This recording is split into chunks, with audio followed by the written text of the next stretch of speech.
اور ہمیشہ باقی رہے گی۔ اس کی کوئی ابتدا اور انتہا نہیں۔ ہم سب اس کا شکر ادا کرتے ہیں کہ اس نے ہمیں کائنات کے اعلیٰ علوم سے نوازا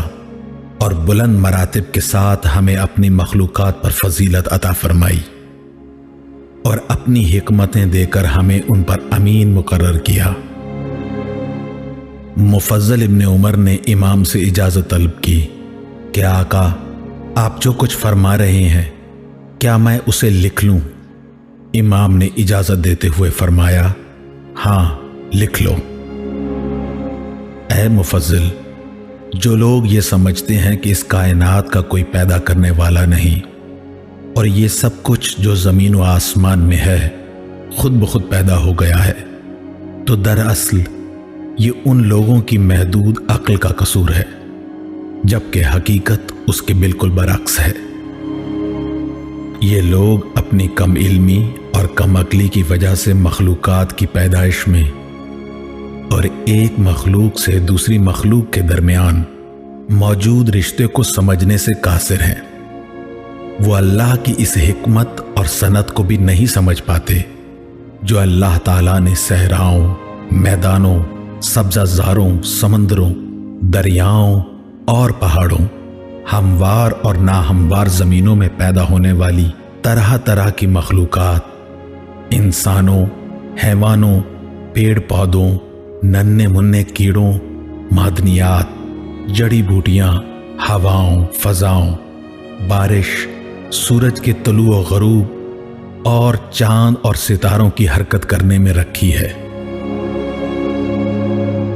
ان تمام چیزوں کی عظمت، اہمیت اور قدر و قیمت کو توفیق الہی حاصل ہونے کی صورت میں صرف صاحبان علم و عقل ہی سمجھ سکتے ہیں۔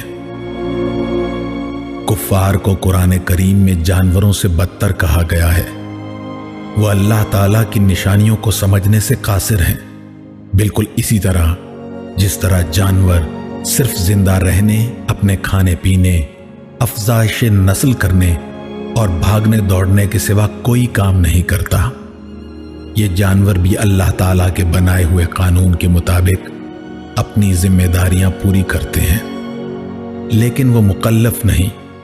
کہ اللہ کی نشانیوں اور اس کی خلقت کے نظام پر غور کریں، اور نہ ہی انہیں اس کی سمجھ بوجھ دی گئی ہے۔ امام نے فرمایا، اللہ کا انکار کرنے والوں کی مثال ان جانوروں سے بھی بدتر ہے۔ خدا تعالیٰ نے انہیں آنکھیں دی مگر دیکھتے نہیں، کان دیے مگر سنتے نہیں، عقل و شعور عطا کیا، لیکن یہ اس عقل و شعور سے بس اتنا ہی کام لیتے ہیں جس قدر جانور اپنی محدود عقل سے لے سکتے ہیں۔ اللہ تعالیٰ ان تمام باتوں سے برتر ہے جسے یہ بیان کرتے ہیں۔ پھر امام نے آیت تلاوت کی، اللہ تعالیٰ انہیں قتل کرے، یہ کہاں بہہ کے جا رہے ہیں؟ اے مفضل، دراصل معاملہ یہ ہے کہ ان جاہل لوگوں کی مثال ان نابینا افراد کی سی ہے جو کسی انتہائی خوبصورت، کشادہ، تمام آسائشوں سے مزین گھر میں داخل ہو گئے ہوں۔ ایسے گھر میں جہاں قالین بچھے ہوں، چھتوں پر فانوس لٹک رہے ہوں، کمروں میں بہترین خوبصورت ساز و سامان موجود ہو، مختلف مقامات پر شمعیں روشن ہوں، ایک وسیع دسترخوان پر طرح طرح کے تازہ اور مزیدار کھانے سجے ہوں، گھر میں ہر موقع کی مناسبت سے پہنے جانے والے ملبوسات بھی موجود ہوں، غرض اس عالی شان گھر میں ضرورت کی ہر شے وافر مقدار میں اپنی اپنی جگہ پر رکھی ہو۔ جب یہ نابینا جاہل افراد اس گھر میں داخل ہوں اور کوئی ان کا ہاتھ تھامنے والا نہ ہو، انہیں راستہ بتانے والا نہ ہو، ان کی جگہ پر بٹھانے والا وہاں موجود نہ ہو، تو وہ نابینا افراد کبھی ایک چیز سے ٹکرائیں گے، کبھی دوسری چیز سے ٹھوکر کھائیں گے، کبھی کچھ توڑیں گے، کبھی خود زخمی ہو جائیں گے، بس یہ دائیں بائیں ہاتھ چلاتے رہیں گے اور سمجھ ہی نہ پائیں گے کہ کس چیز کی کیا اہمیت ہے، اسے یہاں کیوں رکھا گیا ہے۔ یہ کس لیے بنی ہے، کس کام آتی ہے، کس طرح استعمال کی جاتی ہے، اس چیز کے یہاں رکھے جانے کے کیا فائدے ہیں، وہ نابینا افراد ان چیزوں سے ٹکراتے ہی رہیں گے، جھنجھلائیں گے، غصہ کرتے رہیں گے، ان چیزوں کے بنانے والے یا انہیں اس مقام پر رکھنے والے کو برا بھلا کہتے رہیں گے۔ بس یہی حال ان لوگوں کا ہے جو اللہ تعالیٰ کی خلاقیت، اس کی وحدانیت اور ربوبیت کا انکار کرتے ہیں۔ اس لیے ان کا ذہن ان کی اپنی ضد کے سبب اس دنیا میں موجود اللہ تعالیٰ کی پیدا کی ہوئی چیزوں کے اسباب اور ان کی اہمیت اور افادیت کو سمجھنے سے قاصر رہتا ہے۔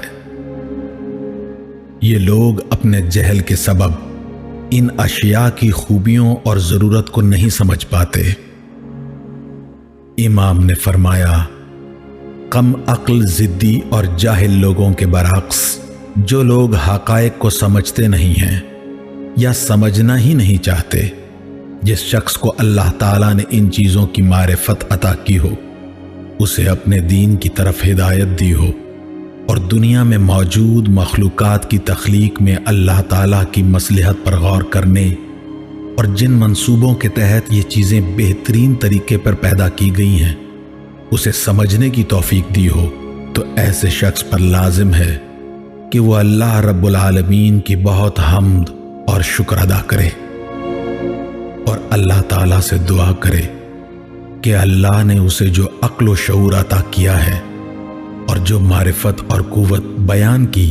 جس صلاحیت سے اللہ تعالیٰ نے اسے سرفراز کیا، اللہ رحمان الرحیم اسے اس کے لیے قائم رکھے اور اس میں اضافہ فرمائے، کیونکہ وہ فرماتا ہے کہ اگر تم میرا شکر ادا کرو گے تو تمہیں اور زیادہ دوں گا،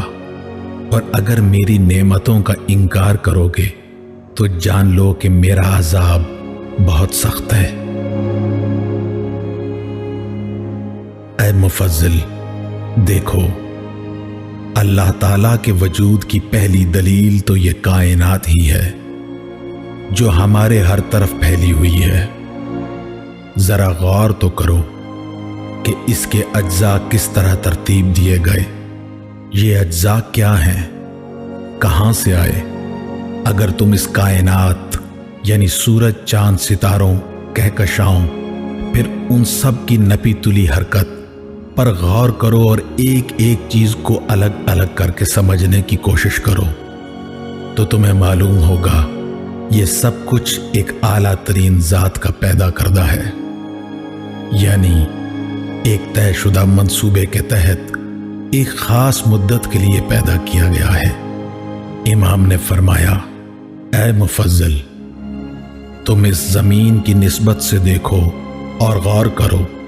تو تمہیں معلوم ہوگا کہ یہ کرۂ ارض ایک ایسے مکمل مکان کی طرح ہے جس میں وہ تمام چیزیں موجود ہیں جن کی بندوں اور دوسری مخلوقات کو ضرورت ہو سکتی ہے۔ مثلاً زمین گول ہونے کے باوجود ایک فرش کی طرح ہموار ہے، آسمان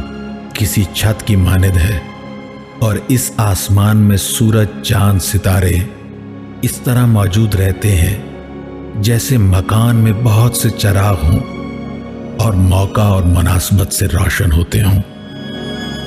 معدنیات اور جواہرات زمین کے اندر اس طرح پوشیدہ ہیں جیسے مکان میں خزانے اور مختلف چیزوں کے ذخیرے ہوتے ہیں۔ ان سب کے علاوہ ضرورت کی ہر شے، روشنی، ہوا، پانی، اناج، سبزیاں، گوشت اور لباس فراہم کرنے والی اشیاء اپنی اپنی ضرورت کے مطابق یہاں موجود ہیں، اور انسان اس دنیا میں ایسا ہے جیسے اس مکان کا مالک اور آقا، جس کے قبضے میں اس مکان میں موجود تمام چیزیں ہیں۔ ان میں کوئی چیز حیوانات کی غذا ہے، کوئی انسان کے لیے دوا، کوئی چیز زینت و آرائش کے لیے، کوئی جانوروں کی دوا، کوئی انسان کی غذا، کوئی چیز صرف پرندوں کے لیے، کوئی چیز چرندوں کے لیے۔ قابل توجہ بات یہ ہے کہ یہاں ہر چیز کی ایک خاص مقدار ہمیشہ مہیا رہتی ہے۔ امام نے فرمایا، اے مفضل، دنیا کے ماحول میں یہ حسن ترتیب اس بات کی واضح دلیل ہے کہ یہ دنیا و کائنات اور اس میں موجود مخلوقات، حیوانات، نباتات، جمادات کا کوئی پیدا کرنے والا ہے، اور مخلوقات کی ہم آہنگی یہ ثابت کرتی ہے کہ ان سب کا پیدا کرنے والا ایک ہی ہے، جس نے مخلوقات کو ایک خاص مقدار اور معین شدہ منصوبے کے تحت پیدا کیا، انہیں ایک دوسرے سے ہم آہنگ کیا، ایک دوسرے کی ضرورت بنایا۔ اگر اس دنیا کے پیدا کرنے والے ایک سے زیادہ ہوتے تو نظام کائنات میں یہ ہم آہنگی کسی صورت بھی برقرار نہ رہ سکتی۔ دیکھو مفضل، جیسا کہ میں نے اپنی گفتگو کے آغاز میں کہا تھا کہ اللہ کی ذات کا انکار کرنے والے اگر خود اپنے ہی وجود پر غور کر لیتے تو اللہ تعالیٰ کے ماننے پر مجبور ہو جاتے، لیکن محدود سنی سنائی اور ناقص معلومات اور اپنی بات پر جمے رہنے کی ضد کے سبب وہ اللہ تعالیٰ کے وجود کے خلاف روز نت نئی ناقص دلیلیں قائم کرتے ہیں۔ اب میں تمہارے اور اہل ایمان کے سمجھانے اور ان کے ایمان میں اضافے کے لیے